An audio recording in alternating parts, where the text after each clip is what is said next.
12 years ago, 9-year-old Kevin Whitmore waved goodbye to his classmates and started his short walk home from Hillside Elementary, but he never made it. For over a decade, the small town of Red Elm searched, speculated, and eventually gave up hope. But when a maintenance crew renovating an abandoned apartment complex uncovers Kevin's backpack sealed inside a rusted ventilation shaft, with a chilling note tucked inside, the case is thrust violently back into the light. What they find next rewrites everything his family thought they knew.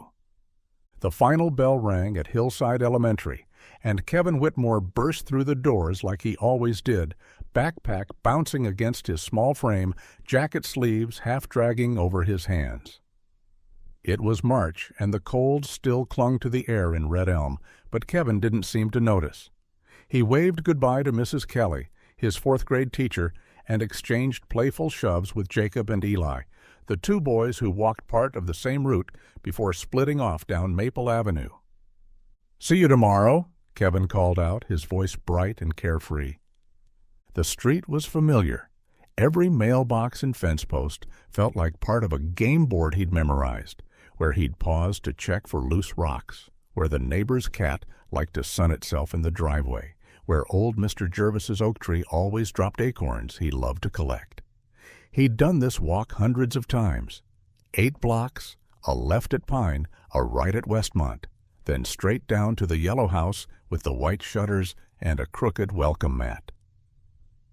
Kevin walked with a light bounce in his step, pausing only once to tie his shoe in front of the Lindell mailbox. He tugged his laces with exaggerated effort, glancing around absently. Cars passed. A jogger nodded as she ran by, earbuds in, lost in her own world. Nothing felt out of place. Nothing seemed off. He was seen again by Mrs. Dyer, 3 houses down from the corner of Westmont. She waved from her porch where she was setting down a bag of birdseed. He waved back, cheerful as ever.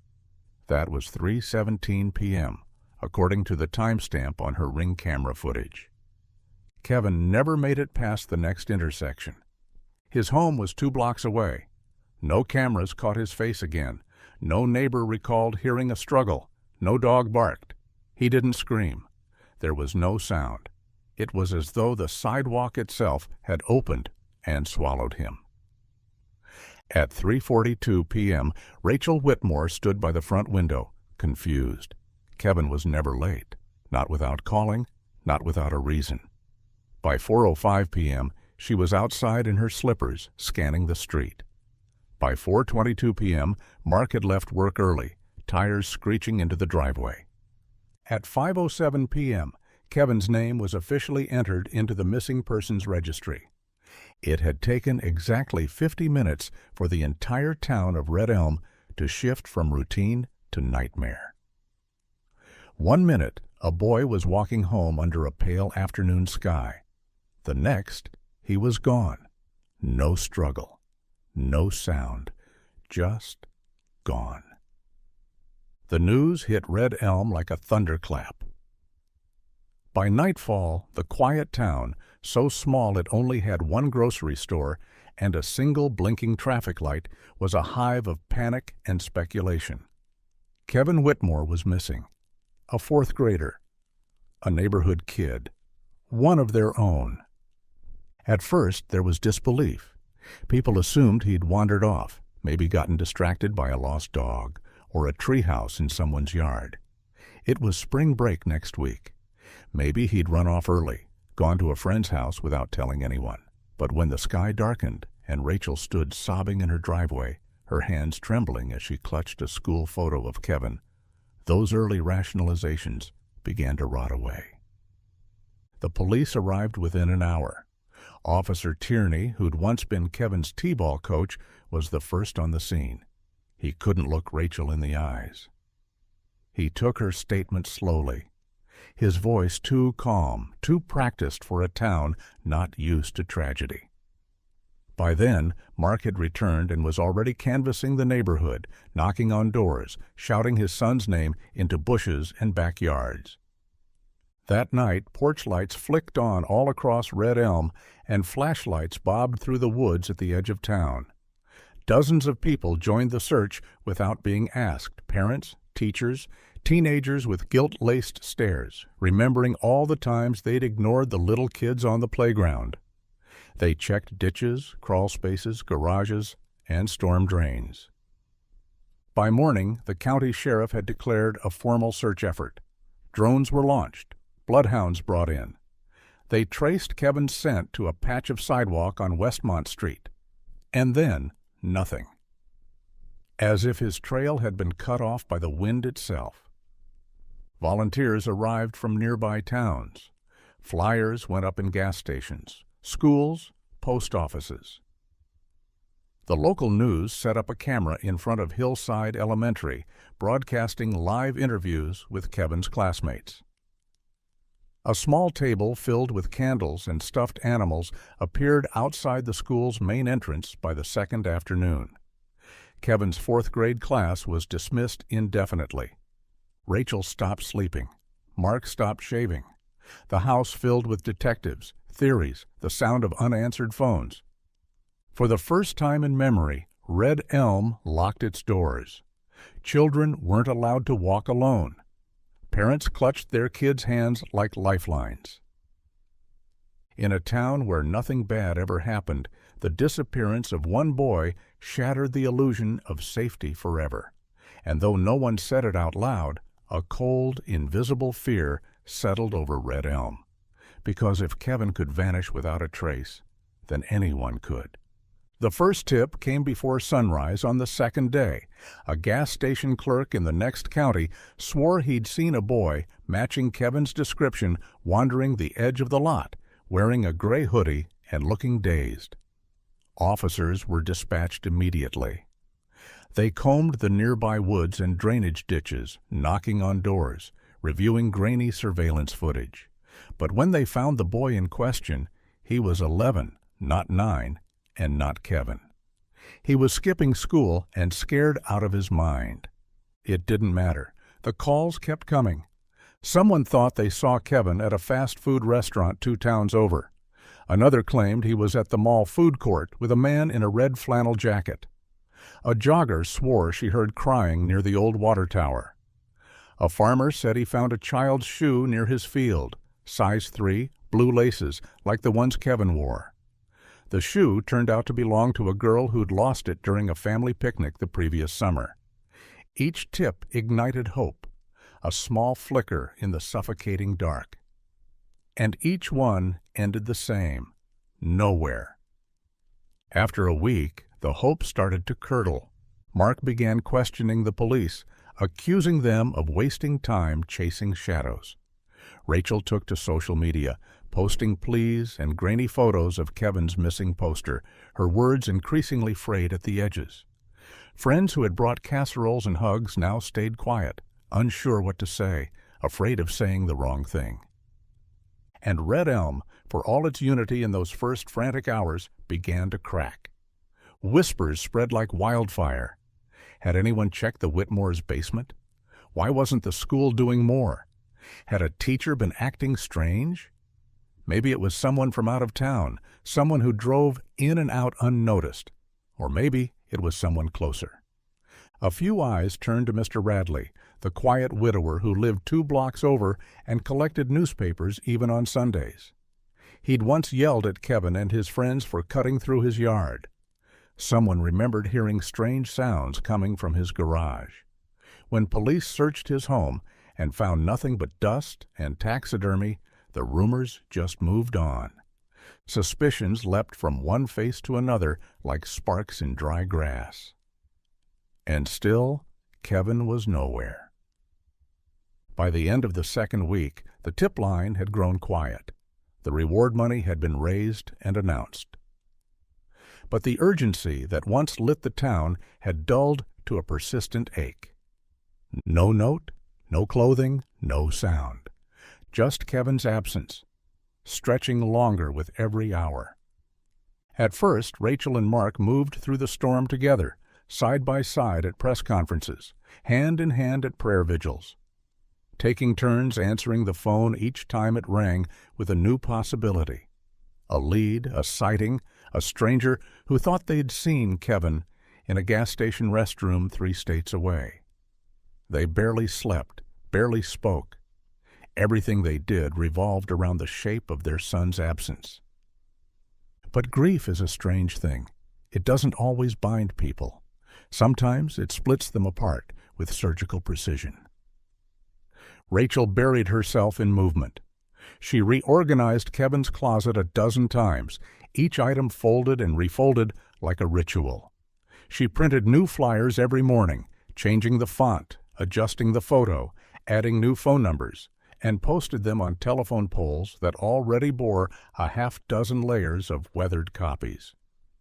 She joined Facebook groups for missing children, answered every comment, replied to strangers in the middle of the night with frantic hope, only to break down sobbing in the hallway before dawn. Mark turned inward. He stopped shaving, then stopped answering the door. He hated the reporters, hated the way they asked questions with tilted heads and concerned eyes, trying to harvest emotion like it was content. He hated the sound of the phone now, every ring a punch, every silence worse. He couldn't look at Kevin's room.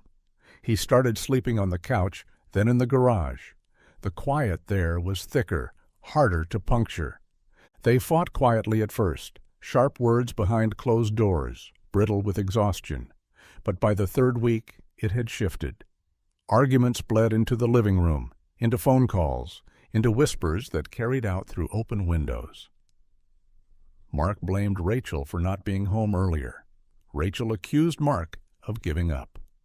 "I can't sit here and wait anymore," she snapped one night, her voice hoarse. "I need to do something." "You think I'm not trying?" he shouted back. "You think this doesn't tear me apart every second of the day?" They stood in Kevin's doorway then, their son's empty bed between them like a chasm. The cameras outside never caught these moments. They only saw the parents standing shoulder to shoulder, hands clutched, voices composed. The public didn't see Rachel sleeping with Kevin's shirt under her pillow, or Mark drinking whiskey in the garage at 3 a.m. with the light off. They both still hoped, but they hoped in different ways. And slowly, quietly, the fracture deepened, silent as a hairline crack in glass, waiting for the pressure to break it wide open. He lived at the end of Maple Court, in the blue house with peeling shutters and a mailbox held together by duct tape. His name was Dennis Calder, a retired welder, lived alone, walked with a limp. Quiet, too quiet, some people said. He rarely spoke at block parties, never passed out candy on Halloween, and was known to chase off kids who got too close to his yard with a rusted rake and a string of curse words. He was, in short, the kind of man people already didn't like. So when Kevin vanished and the neighborhood's fear needed a shape, it found one in Dennis. The rumors started small. A teenager mentioned seeing Dennis's porch light flick on at an odd hour the night Kevin disappeared. A woman swore she'd heard him hammering in the garage the morning after. Then someone remembered Dennis had once called the school to complain about kids cutting through his hedges. From there, it took on a life of its own. By the fourth day, 2 squad cars pulled into Dennis's gravel driveway. The whole street watched through their blinds as officers led him out in handcuffs. He didn't fight, just stood there in his threadbare flannel jacket, jaw clenched, eyes cold as stone. The search of his home lasted hours. Police combed every inch. His basement, his attic, the woodshed in back. They hauled out boxes of old newspapers, dusty VHS tapes, jars of rusted bolts. Forensics teams tested his carpets, his laundry, even the soil in his backyard garden. He was questioned for nearly 36 hours. But in the end, there was nothing. No trace of Kevin. No evidence of a crime. Just a lonely man who didn't like people and had the misfortune of living 2 blocks from where a little boy disappeared. They released him the next day, but by then the damage was done. Some people apologized. Most didn't. The kids in the neighborhood crossed the street when they passed his house. Parents whispered warnings. Grocery store cashiers avoided eye contact. The library stopped sending late notices to his mailbox. Dennis didn't put his trash out anymore. Didn't mow the lawn. The blue paint on his house continued to peel until it looked almost white. When reporters came back months later for an anniversary piece on Kevin's disappearance, they didn't knock on Dennis's door, but they filmed his house in the background anyway. Zoomed in, slow pan, eerie music overlay. The town moved on. But they never really let him off the hook. Some stains linger even after you scrub away every trace. The posters faded first.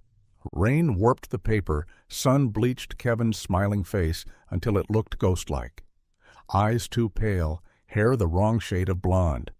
One by one, they peeled off poles and storefront windows, curling at the edges like dead leaves. The reward signs stayed up longer. Then someone finally took them down. But Rachel never did. Inside the Whitmore house, Kevin's room remained untouched. His race car bed still made, his last drawing still taped crooked on the closet door. A cartoon dinosaur with mismatched eyes and the words, "I roar for you," in blocky handwriting. The laundry hamper was half full, exactly as it had been when he disappeared. She dusted his bookshelf weekly, washed the sheets once a month. She couldn't bear the smell fading. Mark hated going in there. He stopped mentioning Kevin's name after the first year. At first, he told himself he was just coping differently, letting Rachel handle the emotional side. But in truth, it hurt too much. The silence wasn't healing. It was survival. He started sleeping in the guest room. Then he started drinking there, too. A bottle of bourbon in the nightstand, another in the garage. Their conversations became brief. Logistics, bills, grocery lists. Rachel still cooked dinner every night and placed a full plate at the table's empty seat, sometimes sitting across from it in silence, sometimes praying under her breath. Neighbors stopped coming by. The sympathy cards stopped after the second Christmas. Invitations dwindled. The people of Red Elm went back to their lives, gently, guiltily. New families moved in. A new school principal was hired. The benches outside Hillside Elementary were repainted. Time crawled in the Whitmore house. The seasons changed, but nothing else did. On Kevin's would-be 10th birthday, Rachel baked a cake with blue frosting and left it out overnight. Mark didn't come home that night. He slept in the truck parked in the woods behind town. By the 5th year, they no longer touched each other. When Mark poured his coffee, he didn't ask if she wanted any. When Rachel sat in church, she chose the end of the pew away from him. They were two people orbiting the same pain, but never looking at it together anymore. It was as if the world had agreed to pretend Kevin had never been there at all. But inside that house, inside those walls and behind that closed bedroom door, he still was, every minute, every breath, frozen in place, waiting to come home. For 12 years, the Pineview complex stood like a scar at the edge of Red Elm. Once meant to be affordable housing, it was left half-finished when the funding dried up. The windows were boarded, the drywall exposed. Teenagers dared each other to break in at night. Vagrants passed through. Sometimes the local kids whispered stories about ghosts trapped behind the concrete walls. But in the fall of the 12th year, change came in the form of a sign. Coming soon, modern living at Pineview. Leasing begins, spring 2025. It went up overnight. White lettering on blue vinyl staked cleanly into the gravel lot where weeds had grown waist-high. By the next week, construction trailers and chain-link fencing appeared. The fence wrapped around the complex like a noose, closing off the broken spaces that had long been Red Elm's forgotten corner. Crews arrived with tool belts and clipboards, boots crunching across frost-bitten ground. They gutted the place from the inside out. Drywall came down, flooring was torn up, ductwork ripped apart. It was loud work, and the noise startled the town. For so long, Pineview had been silent, its rotting frame ignored like an open wound. Now it buzzed with voices and machinery. The town was torn. Some residents welcomed the change. Finally, they said, something productive. Others bristled at the idea. That place had a reputation. Bad luck. Bad history. And some, like Rachel Whitmore, hated the noise for another reason entirely. Pineview sat 3 blocks from where Kevin disappeared. She remembered the early days, when search dogs circled the lot, when volunteers walked shoulder to shoulder across the cracked concrete floors, calling his name. The building had been half-framed back then, a skeleton of hollow rooms and exposed beams. The search teams found nothing, not even a footprint. So they had moved on. Now, 12 years later, Pineview was coming alive again. Workers hammered and drilled. Sheetrock arrived by the truckload. And on a Tuesday morning in November, 2 electricians were sent into Unit 2B to map the airflow system for retrofitting. The apartment was gutted, bare studs and open vents. As they traced the ductwork near the ceiling, one of them noticed a sealed panel that didn't match the others. It was bolted shut, painted over. "Looks like someone tried to hide this," he said, tapping the metal. When they pried it open, a musty, metallic smell escaped. Inside was a small, faded backpack, covered in dust, and on one of the straps, in permanent marker, a name still clearly visible: Kevin Whitmore. It took almost 10 minutes to get the bolts loose. The metal had fused over the years, layers of old paint and time holding it shut like a tomb. The electricians, Tony and Rafi, weren't thinking about anything unusual when they started. Just another weird retrofit. The Pineview complex was full of outdated wiring and patchwork shortcuts. It wasn't the first time they'd found a blocked vent or some lazy contractor's mess. But this one was different. The vent cover had been bolted in from the inside, not just painted shut, but sealed, 4 thick screws that didn't match the rest of the unit's hardware. Tony knelt on the dusty plywood floor, squinting at the faint outline where the panel didn't quite line up with the wall. Rafi handed him a crowbar and stepped back. "Bet it's just trash or old insulation," he muttered. Tony grunted and wedged the tool into the gap. When the seal cracked, a puff of stale air hit his face. Musty, dry, something metallic underneath. It smelled like rust and something else, something older. The cover came free with a groan. Behind it, tucked into the darkness of the vent, was a small bundle, a backpack. They stared at it for a long second before either moved. It was wedged just deep enough that Tony had to reach in with both arms to pull it free. Dust coated the fabric in a thick layer, but the color underneath was still visible, a faded red with blue trim. One of the straps had frayed almost to thread. The zipper was halfway undone. Rafi took a step closer, squinting. "There's writing," he said quietly. "Name tag." Tony turned it toward the light. 3 words, faded but unmistakable, written in black permanent marker on the inside strap. Kevin Whitmore. The silence that followed was absolute. Neither of them spoke. They didn't have to. They knew the name. Everyone in Red Elm did. Tony set the backpack down carefully, like it might crumble. He didn't open it, couldn't. Rafi reached for his phone with shaking hands. Later, when investigators arrived and the unit was roped off, they would say the shaft was too small for a child to crawl into. They would say the screws were placed in such a way that someone had intentionally sealed it from the outside. But none of that mattered in those first few minutes. Because the moment that backpack hit the floor of Unit 2B, the past came rushing back into Red Elm like a breath held too long. Kevin Whitmore hadn't just disappeared. He'd been hidden. The backpack sat under a harsh cone of light in the middle of the folding table, surrounded by silence. Detective Lena Morales didn't touch it right away. The evidence team had carefully lifted it from the vent, preserving the layers of dust, the angle of the zipper, even the way one strap had been twisted under the bag, like a child might have dropped it in a hurry. Rachel and Mark Whitmore had already been called. They were on their way. Lena pulled on gloves and leaned in. The bag was small, worn but intact. Red canvas, blue zippers, 2 iron-on patches stitched into the front pocket, a cartoon astronaut, and a yellow lightning bolt.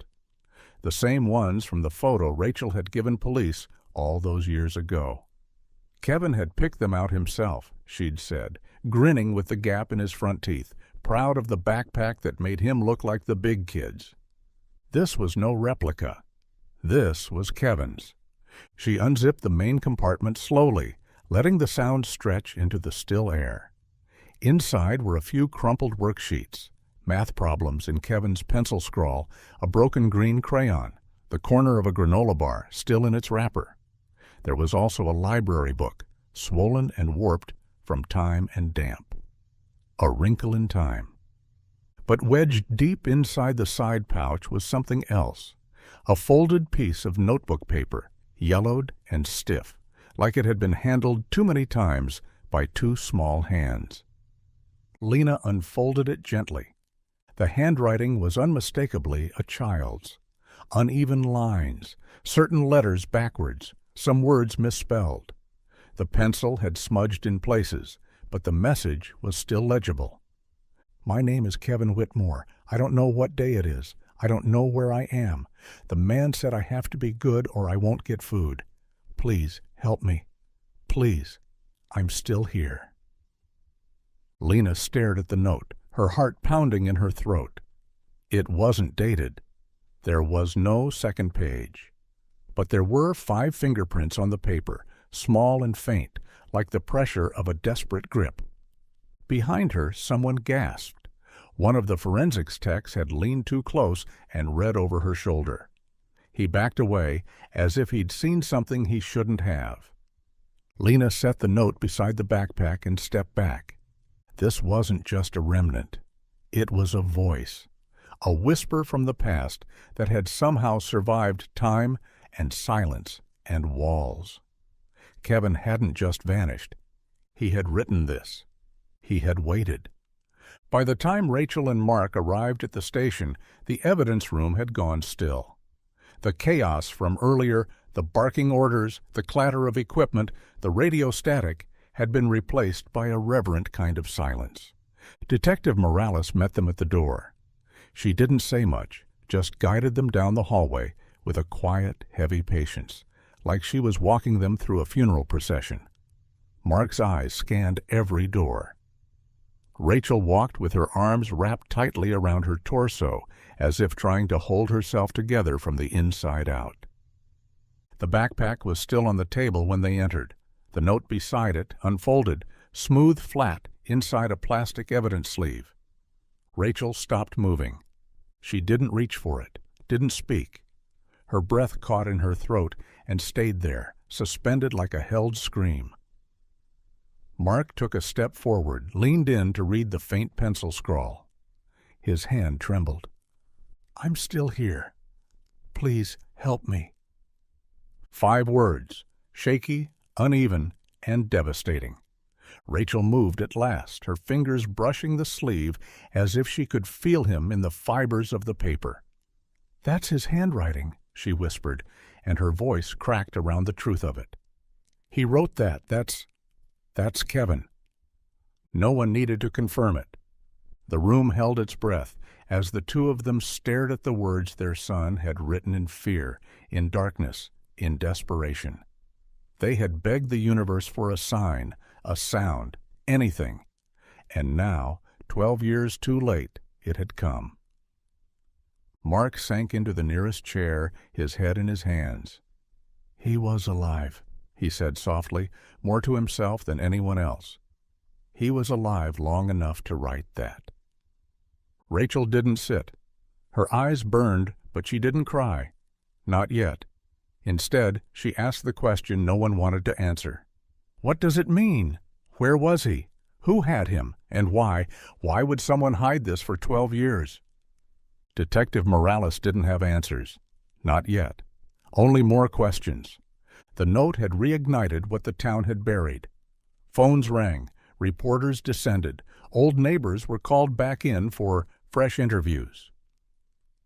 Everyone wanted to know who the man in the note was, where Kevin had been held, and whether he had ever escaped. But most of all, they wanted to know if he still was. Still here, still waiting, or long, long gone. The phone rang just past midnight when the house was at its quietest, when even the air seemed still. Rachel stirred from the couch where she had fallen asleep, fully clothed, a blanket half pulled across her lap and an old mug of tea gone cold beside her. She blinked at the screen. Unknown number. Her heart leapt and then plummeted, as it always did. She answered anyway. Mrs. Whitmore? The voice was calm, professional. Detective Morales. Rachel sat up straighter. Her hand gripped the phone with sudden urgency. We've found something. We need you to come in. The words were simple, but something in the tone sliced straight through her. Her breath caught. For a moment she said nothing at all. What did you find? She whispered, barely able to form the sentence. There was a pause on the other end, then a backpack. Kevin's backpack, with a note. The room spun. The phone slipped from her hand and hit the floor with a dull thud. Rachel's knees buckled. She didn't fall all the way, just crumpled into the corner of the couch, shaking, her body folded in on itself. It felt like her bones were unraveling. After 12 years, the silence had broken, and it hadn't brought peace. It had brought a scream. It took her nearly 10 minutes to find the breath to move. She called Mark. It rang 5 times before he answered, groggy, his voice thick. Rachel? They found something, she said. Kevin's backpack. They found it. There was silence on the line. Then, where are you? I'm still in Red Elm. They want me at the station now. Her voice was cracking, rising. Mark, he wrote a note. He was alive. He was alive long enough to write. I'm coming, Mark said. He hung up before she could say anything else. 3 hours later, Mark was gripping the wheel of his truck like it might shatter under his hands. The highway blurred by, but he didn't slow. The radio was off. His thoughts screamed louder than music ever could. He hadn't seen Rachel in over 6 months. Their separation had been quiet, mutual, exhausted. But now everything was different, because their son's voice had reached through 12 years of silence, and it was calling them both back to the place they never stopped trying to leave. Detective Lena Morales sat alone in the small conference room, the blinds half closed against the morning glare, her fingers tapping softly on the keyboard. The case file sat beside her, thick and scarred from years of being passed around and quietly shelved. She had seen it before, back when she was a rookie officer and Kevin Whitmore was just another photo on the department's corkboard. Missing, presumed dead. Now she was leading the task force assigned to the case that had haunted Red Elm for over a decade. She began with the note, scanned at high resolution, every smudge and fingerprint cataloged. The lab could now analyze graphite pressure, handwriting microstrokes, and even trace chemical markers embedded in the paper fibers. It wasn't just about what was written. It was how and with what, and how long ago.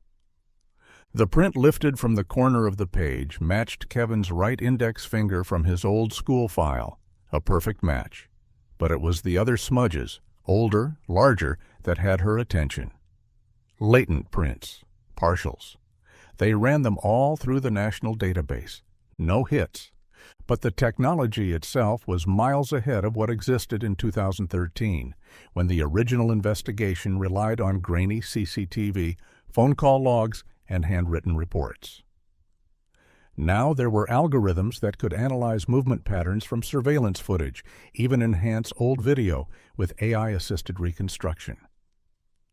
Lena requested every inch of archived footage from Hillside Elementary and the surrounding streets for the week of Kevin's disappearance. Most of it had been considered useless back then, too low resolution, too jumpy. But when enhanced frame by frame, something emerged, a dark vehicle idling longer than it should have near Westmont Street. A license plate, once illegible, now readable. She ran it through DMV records. The car had been registered to a temporary employee of a construction crew that worked on Pineview Complex in the early 2000s. The same property where the backpack was just found. The man was never interviewed. His name never came up in the original reports. Lena circled his name in red ink. She went deeper, cross-referenced old lease applications from the complex, background checks, work permits, visitor logs. Found overlaps no one had connected before. There was a gap in occupancy for Unit 2B, but electricity usage suggested someone had been there, quietly off the record. Kevin hadn't been taken randomly. Someone had known the space. Someone had planned it. And now, for the first time in 12 years, Lena Morales felt the shape of the story start to sharpen. Not a ghost, not a myth. A man, a name, and somewhere, she believed, the end of the trail. The tenant ledger for Pineview Complex was a mess. Decaying paper files crammed into warped plastic tubs. The ink faded, pages stuck together with years of damp. Detective Lena Morales sat cross-legged on the floor of the County Records Annex, her gloves dusted with mildew, a flashlight propped against a filing cabinet beside her. She had asked for the leasing history from the property management company that handled Pineview from 2009 to 2014 before it was shut down and left to rot. What she got was a cardboard box that smelled like basement rot and forgotten lives. She sorted carefully, scanning name after name. Most of them were temporary renters, low-income families, transient tenants, a few who left without paying. It was easy to see why the place had failed. But it wasn't until she reached the logbook for the year Kevin disappeared that something odd emerged. Unit 2B, a two-bedroom apartment on the east side of the building, third floor. It should have been easy to track. But in every year's log, Unit 2B was marked either vacant or under repair. No tenant names, no payment records, no move-in or move-out dates. And yet, one invoice tucked into the back of the 2012 file, half torn, listed a maintenance request from Tenant 2B.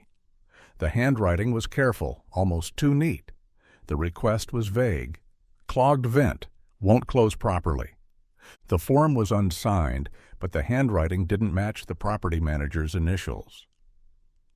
The work order was closed 2 days later, marked resolved. No record of who responded. No follow-up. But it proved something. Someone had been in that apartment. Someone who wasn't supposed to be there. Lena leaned back against the cabinet, her mind spinning. The power company records had already shown a discrepancy. Electricity usage in 2B had spiked for about 8 months in 2013, just enough to run lights, a space heater, maybe a small fridge. Then it dropped to near zero, as if someone had suddenly disappeared. No lease, no official record. But someone had used the unit, quietly, without permission. She checked security records, but of course, there were none. Pineview had never had proper surveillance installed. She stared at the note again, Kevin's handwriting, pleading for help. And now she was staring at a different kind of note, a work request from someone who knew how to hide in plain sight. Unit 2B was more than abandoned. It had been occupied, just not by anyone the system was looking for. The apartment next to Unit 2B had been empty for years, boarded up with the rest of Pineview. But before that, before the rot set in and the windows were covered in plywood, a woman named Trina Holloway had lived there, just for 6 months. Long enough to remember too much and not enough. Detective Lena Morales found her through an old emergency contact form buried in the leasing records, a name written in pink gel pen, followed by a phone number that miraculously still worked. Trina now lived 2 towns over and answered the phone with suspicion, her voice flat and cautious. But when Lena said the name Kevin Whitmore, there was a pause on the line, then a breath, then a quiet, "God, that was him, wasn't it?" They met at a diner just off the highway. Trina looked older than her age, hair prematurely grayed, eyes lined from years of tight, nervous smiles.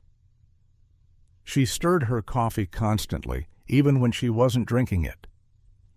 "I lived in 2C, she said finally, "right next to the unit where you found the backpack."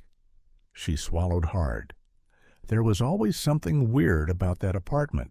It was supposed to be empty, but sometimes... She hesitated, staring into the swirl of her spoon.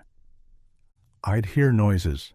At night, soft at first, then louder, like someone moving around. Furniture scraping. And once, I thought I heard crying. A child's voice. It was faint, like it was coming through the walls or the vents." Lena leaned forward. "What kind of crying?" Trina's hand stilled over her cup. "Scared. Not tantrum crying, more like someone trying not to cry, if that makes sense. Like a whisper that couldn't stay quiet." "Did you ever report it?" Trina gave a bitter laugh. "To who? The office was never open, the manager barely spoke English, and the cops? They'd have told me it was a domestic dispute or a television left on too loud. I told myself the same thing, eventually, that it was probably the TV, or I was just overtired." "But you don't think that anymore." Trina looked up, and her eyes were wet now. "Not after I saw his picture in the paper again. After all these years. It was him, wasn't it? The boy they never found. He was next door the whole time." Lena didn't answer. She didn't have to. The silence between them said everything. For years, a voice had tried to rise through the vents, a voice no one listened to because no one wanted to believe. But he had been crying, and someone had heard him. The drywall was newer than the rest of the apartment. That was the first clue. Unit 2B had been gutted during renovations. Exposed beams, insulation half ripped, wires dangling like veins. But one wall in the rear bedroom near the old heater vent looked wrong. The studs were spaced differently. The paneling too smooth, too fresh. It hadn't been patched by the current construction crew. Lena Morales confirmed that quickly. It had been done long before. A hidden space tucked deliberately behind a false wall. No door, no latch. Just a faint seam in the plasterboard that only revealed itself under the right light. It took the better part of an hour to open it. When the last screw was pulled, the panel popped free with a soft exhale of stale air. Dust poured out in ribbons. Behind the wall was darkness. Then, as the flashlight beam cut through it, a shape emerged. A low, square crawl space, maybe 4 feet high, 10 feet wide, framed out in raw plywood and lined with thin carpet remnants. Not meant for storage, meant for someone. Inside were objects frozen in time. A thin mattress with no sheets, stained dark along the edges. A dented metal bowl, a plastic spoon, a flashlight with dying batteries, a stack of worn books, children's paperbacks, their covers curled from humidity. Taped to one wall were 2 drawings, one of a rocket ship and the other of what looked like a house with 3 stick figures, one smaller than the rest. Lena crouched at the entrance, the light trembling slightly in her hand. The crawlspace was silent, and yet the air inside felt loud with something she couldn't name. Not just sorrow, something closer to dread. This wasn't just a place where someone had been. It was a place someone had kept a child, carefully hidden, deliberately made. Far in the back, in a shallow hollow near the floor, they found it, a small tattered blanket clutched around something hard. When they unfolded it, they discovered a spiral notebook, half full. The writing inside matched the note in the backpack. Kevin's handwriting. He had written inside this place, drawn, waited. This wasn't a ghost story. It wasn't a legend. It wasn't an old missing persons case with no leads and no end. It had happened here. And the apartment everyone forgot had remembered everything. It was wedged beneath the mattress, stiff with age and coated in a fine layer of dust. A blue 3-ring binder, ordinary at first glance, like something a teacher might carry, or a parent organizing bills. But the moment Detective Morales opened it, the air in the crawl space seemed to go still. The first page was labeled in bold, meticulous handwriting, Routine and Discipline, Kevin W. The ink was unfaded. The pages inside were crisp. This hadn't been scribbled by a child. It had been prepared, maintained. The contents made Lena's stomach turn. There were charts, hour-by-hour schedules mapped out like school timetables. Wake-up time, exercise, reading practice, silence hour. Reflection time, meal notes, sometimes marked with a green check mark, sometimes with red X's that dripped across the margins like a warning. The second section was labeled Behavior Reports. Each page documented a date, an infraction, and a punishment. 2:7. Talked during quiet hour. Denied dinner. 2:10. Attempted to move mattress. 15 minutes in the dark box. 2:16. Said the name Mom. Assigned extra writing punishment. It was clinical, cold, written by someone who believed this was structure, not cruelty. Then came the third section, titled simply, Rules. There were 10 of them, each typed on a single sheet of paper, laminated and duct taped to the inside cover of the binder. Lena read them aloud, voice flat, each one worse than the last. Rule 1. You will call me teacher, not sir, not dad. Only teacher. Rule 3. You do not speak unless spoken to. Rule 6. You are not allowed to cry after dark. Rule 10. If you ever try to leave, no one will come. Lena shut the binder slowly. It was evidence, but it was more than that. It was a map of a delusion, a sickness wrapped in order. Whoever had done this had believed they were building something, raising someone, training. She imagined Kevin, 9 years old, confined in that crawl space, trying to follow these rules, trying to survive inside a world made entirely of someone else's madness.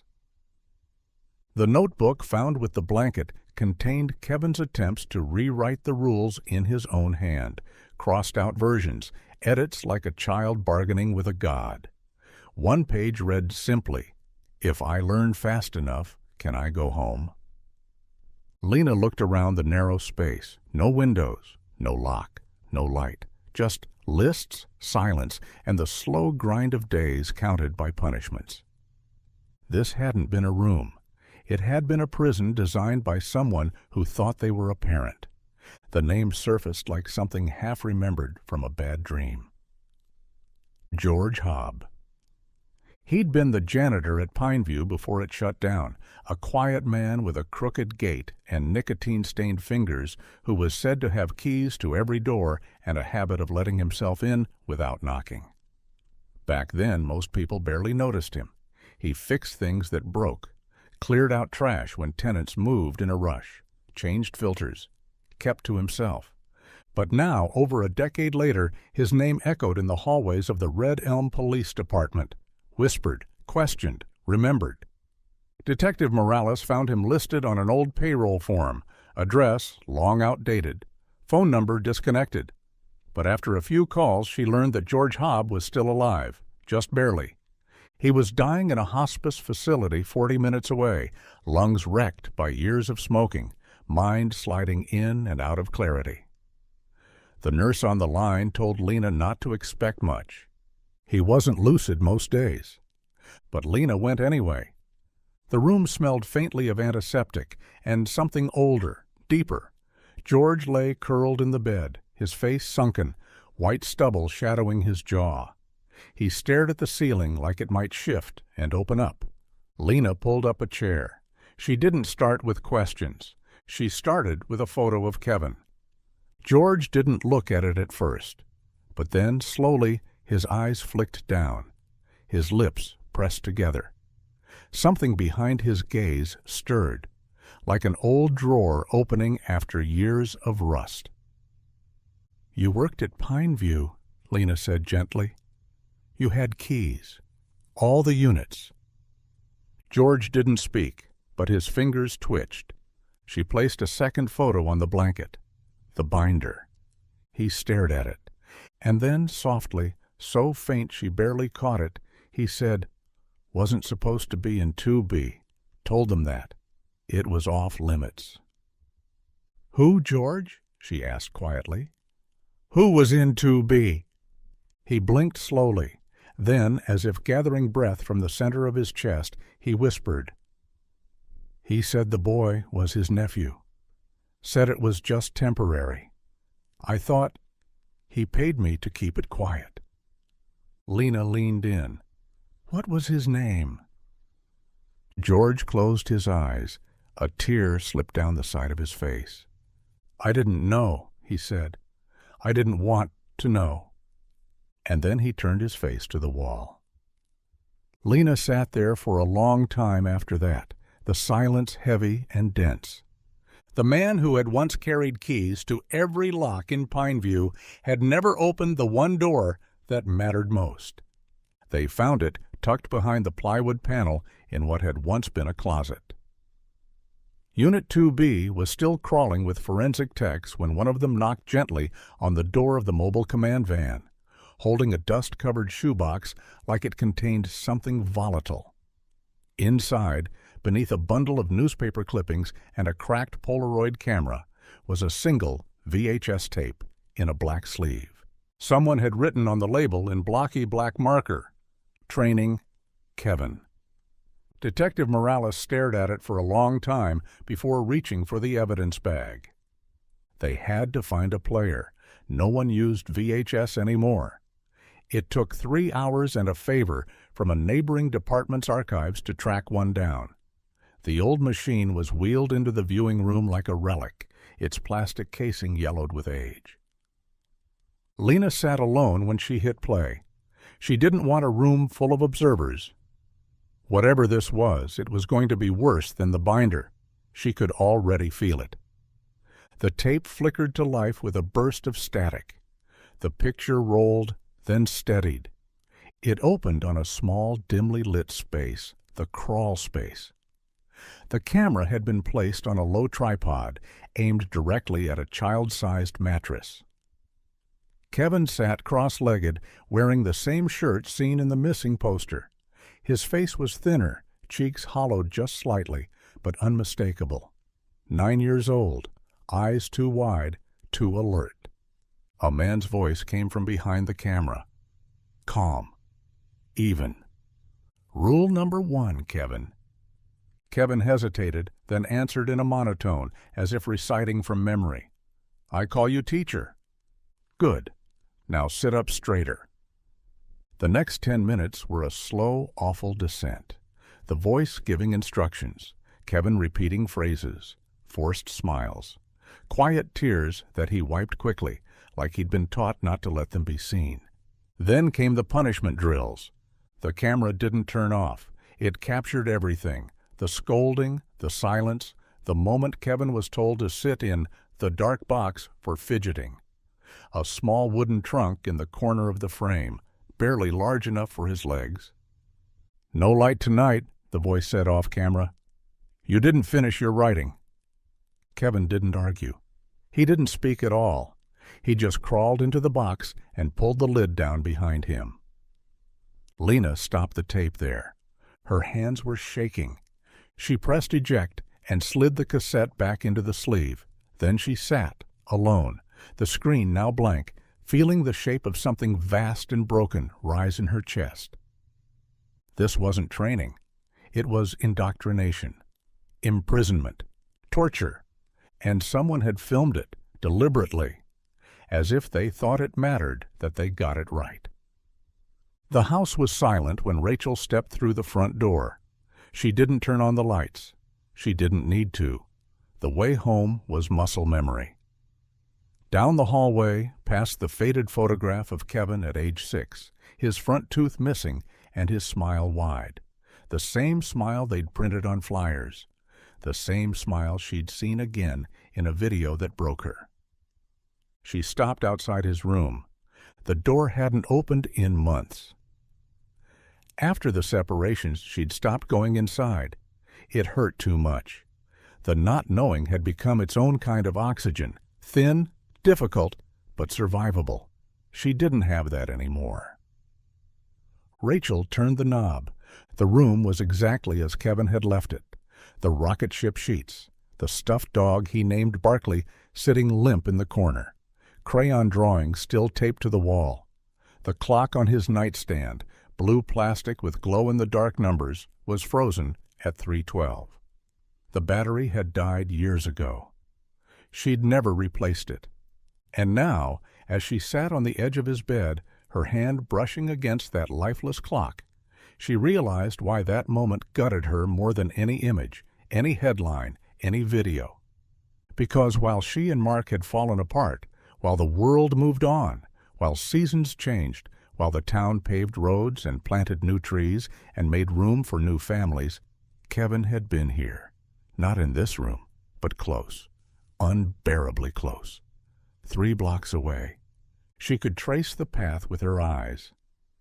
From his window, you could see the top of Pineview's roof line through the trees. He had been there.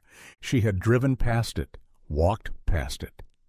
She had stood on her front porch and watched the sun rise over the place that had become his cage, and she'd had no idea.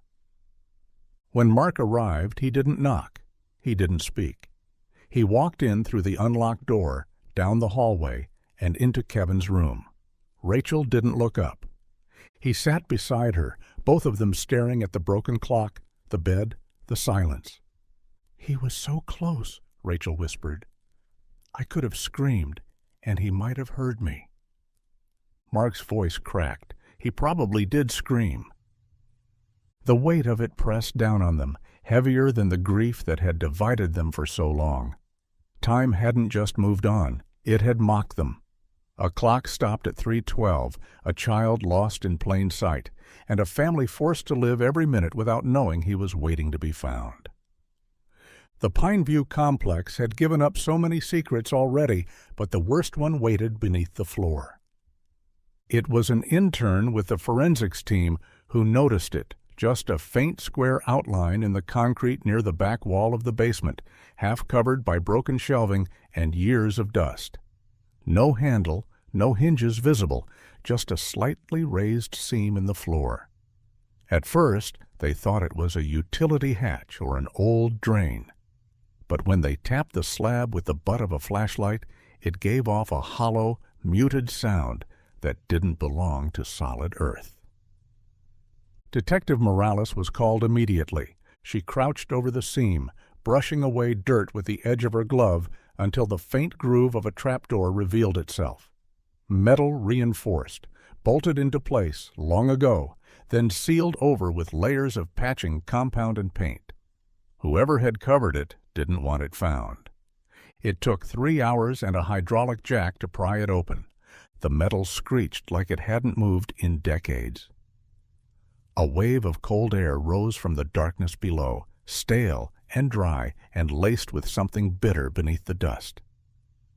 A narrow ladder led into the void, worn metal rungs bolted into the concrete shaft, disappearing into the black. Lena descended first, flashlight gripped tight, each step echoing like a dropped coin.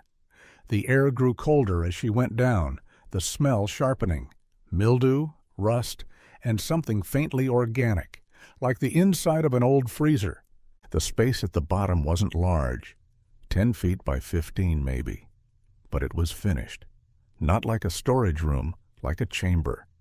Cinder block walls painted beige, plywood flooring laid over dirt, a cot in the corner, a bucket, a lantern, a metal folding chair placed neatly at the center, facing a blank wall. And shelves, lined with books. Not children's books, manuals, training guides, psychology texts. On the wall above the cot, taped in precise rows, were photos, not of Kevin, of other children. Magazine clippings, school portraits, some marked with red X's. Lena felt the hair rise on the back of her neck. This was not a place someone stumbled into. It was a place someone made. A place meant for silence. A place meant to contain. And somewhere under the dust and rot, she knew Kevin had stood here. Maybe once. Maybe many times. Just waiting for someone to come down that ladder. Someone who never did. It was Rafi, one of the electricians who'd first discovered Kevin's backpack, who spotted it. The basement air was thick with dust and old secrets. And most of the investigators had already moved on to catalog evidence from the crawlspace and the trapdoor room. But Rafi lingered, something pulling him toward the far corner where the lowest beam of the support structure ran just above the dirt floor. The wood was old, rough pine, splintering in places, dark with years of moisture and time. At first glance, the markings looked like nothing more than accidental scratches, the kind you'd expect in a space this neglected. But under the beam of a flashlight, the grooves became words, names. 12 of them, all carved at uneven angles, some overlapping, as if done in haste or fear. Others more careful, deliberate. Kevin's name was the clearest. His was in the center, blocky letters notched deep into the wood like he'd pressed with all his strength. The others? Unknown. Riley, Samir, Janie, Theo, Blake, Mia, Caleb. 9 of the names had no last initials, no dates, just fragments. Ghosts. Detective Morales crouched beside the beam, gloved fingers tracing each groove as she whispered them aloud. 11 names. None appeared in any reports tied to Red Elm. No known missing persons connected to Pineview, but someone had carved them. Someone had remembered. Lena stood and looked around the basement. It didn't feel like a holding cell anymore. It felt like a ledger.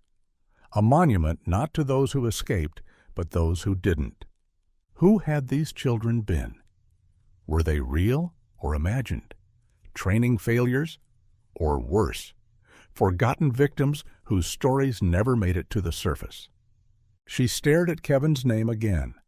The last letter trailed off, as if the tool slipped, or someone had stopped him mid-scratch. Back upstairs, Rachel waited in the parking lot, sitting on the hood of her car in the cold wind, staring at the complex's rotting walls. Inside, her son's name had been etched into wood like a prayer, like a scream he couldn't say out loud. And around it a circle of strangers who might have shared his fate. 11 names, no faces, no answers. But Kevin had made sure they weren't forgotten. Someone tried to erase them. He carved them back.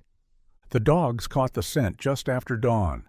It was the 3rd day of the expanded search, and the air had turned sharp with early winter, frost curling over the leaves and turning the underbrush brittle beneath every step. Red Elm's wood stretched east of Pineview, dense and mostly forgotten, just a tangle of trees and thorns and silence that no one paid attention to anymore. But the dogs knew. Trained cadaver teams from the state had been brought in after the basement discovery. No one said it aloud, but everyone understood what might be coming. When the first shepherd stiffened and barked once, sharp, insistent, every conversation on the trail stopped cold. Detective Morales was on scene within minutes. She followed the handler's gesture toward a patch of uneven ground near a dry creek bed, maybe 200 yards from the back edge of the Pineview property. It didn't look like much, just earth, but the soil was loose in strange ways, discolored in others, a shallow dip here, a patch of mossless ground there. The team marked the perimeter with yellow flags. No heavy equipment, not yet. They used small trowels and brushes, soft as whispers, lifting back layers of the past like peeling wallpaper. 6 hours later, they found the first set of remains. Child-sized, no clothing, no name. Then another, and another. By sunset, they had uncovered 4 bodies. Detective Morales stood with her hands in her coat pockets, breath clouding the air, as the forensic team worked in silence. They'd set up temporary lighting now, the soft hum of generators underscoring the weight of the moment. Rachel arrived without waiting for permission. She stood just at the edge of the taped-off zone, eyes fixed on the open earth. Mark joined her, later than he should have, his footsteps slow, heavy. "Do you think he knew?" Rachel asked, her voice barely audible, "that he was this close to them?" Lena didn't answer. She didn't know what would be worse, that he knew or that he didn't. The wind picked up, and for a second it sounded like voices, whispers curling through the trees. The ground held more than answers. It held children who were never reported missing, names never spoken, lives stolen and buried as if they were nothing. But now they were found, and the forest that had swallowed them could no longer keep the secret. The lab called just after midnight. Detective Morales had been sleeping in her office again, the couch a poor substitute for rest, her dreams haunted by Kevin's voice whispering from the notebook pages. When the phone rang, she reached for it without hesitation, a flicker of hope flaring in her chest like a match in the dark. "Lena, it's Melissa in forensics. We have a hit." She sat up straight, fully awake now. The partial print on the inside cover of the binder. It wasn't in the system back in 2013, which is why it didn't flag in the original investigation. But now it's matched to a recent intake, David Elroy Granger. Arrested last year. Serving time for felony child endangerment. He's at Norton Ridge Correctional Facility. The name meant nothing to Lena at first, but the crimes did. Granger had been charged after authorities found 2 children locked in a basement room of his home, malnourished, dehydrated, made to follow what he'd called a behavioral reform program. It had sounded eerily similar to the structure outlined in Kevin's blue binder. She pulled up the mugshot. Granger was in his 60s now, clean-cut, wire-rimmed glasses, the kind of face that wouldn't catch your eye in a grocery store.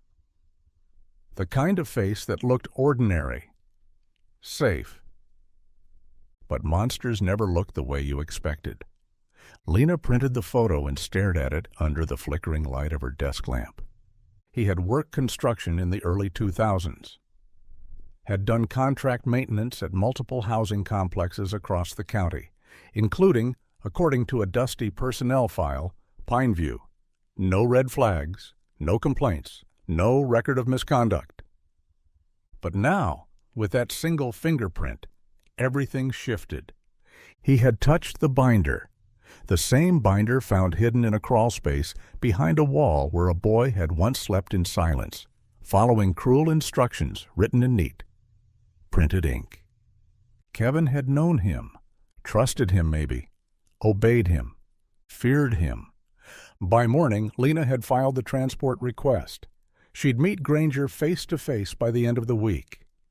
The walls were closing in now. For 12 years, Kevin's name had drifted like smoke through Red Elm, untouchable, unresolved.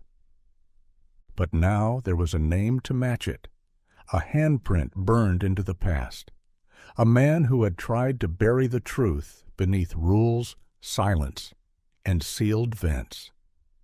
And now he would have to answer. The final pages of the binder weren't typed.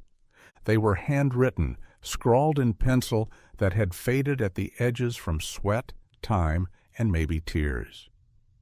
Unlike the earlier orderly entries, daily schedules, behavioral logs, punishment summaries, these last pages felt frantic, rushed. The handwriting slanted harder to the right. The pressure was deeper, the loops jagged. As though the child writing them wasn't just documenting, but pleading. Lena read it in the quiet of the evidence room, the edges of the paper crinkling under the clear plastic sleeve. The top of the page was dated March 3rd. No year, but it didn't matter. The first sentence was simple: I tried today. The entry continued in short, choppy lines, like Kevin had been writing between stolen moments. He forgot to lock the upstairs door. I counted steps, 7 from the crawl space to the basement stairs, 12 stairs up. The hallway light was off, but I could see the window. Then a pause in the text. A gap. A smudge where the pencil must have paused against the paper too long. The next line was darker. I got the latch open. It was cold outside. I could hear cars. I could hear wind.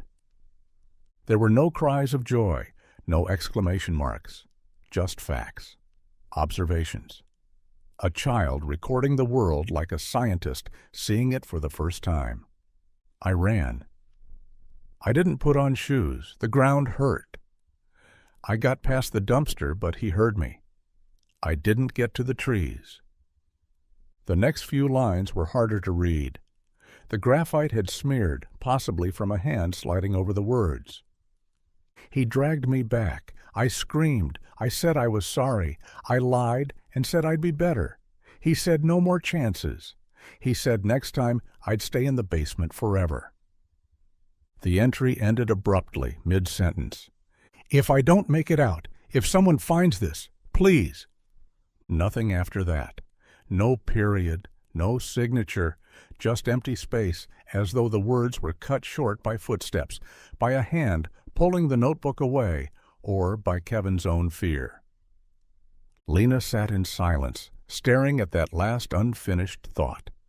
It wasn't just an escape attempt. It was a voice reaching out, not screaming, not begging, just stating the truth in the clearest language he had. He saw freedom. He touched it. And then it was taken from him again. The town changed slowly, then all at once.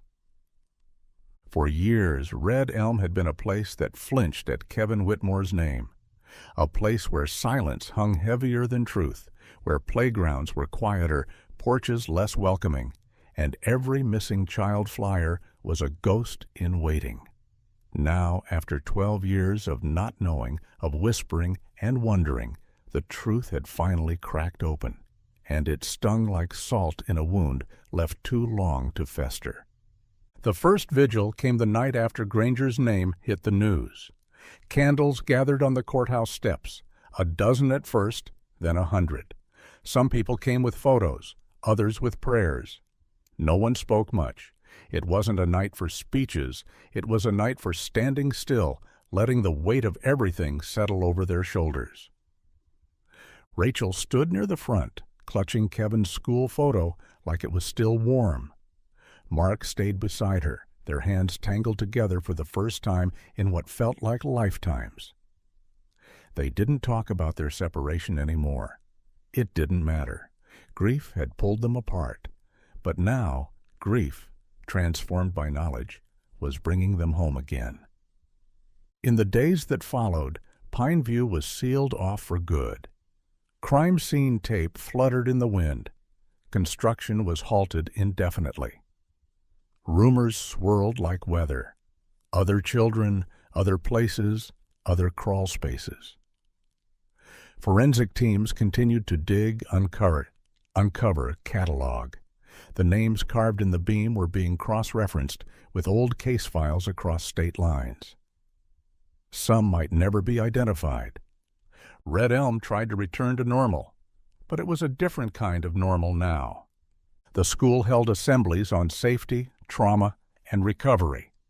Hillside Elementary added a memorial bench beneath the oak tree on the front lawn. It bore a small plaque that read simply, "In memory of those who waited." But even as the town grieved, something else stirred, a strange kind of stillness. Questions that had no answers. What if they'd searched harder? What if someone had listened to the crying in the vents? What if they had knocked on one more door? Some vents stay sealed, even when the walls are torn down. Rachel visited Kevin's room more often now. She didn't clean it. She didn't change a thing. She just sat on the bed, sometimes whispering stories, sometimes saying nothing at all. And when the wind rattled the windows, it no longer sounded like emptiness. It sounded like breath, like memory, like the echo of a boy who'd never truly left.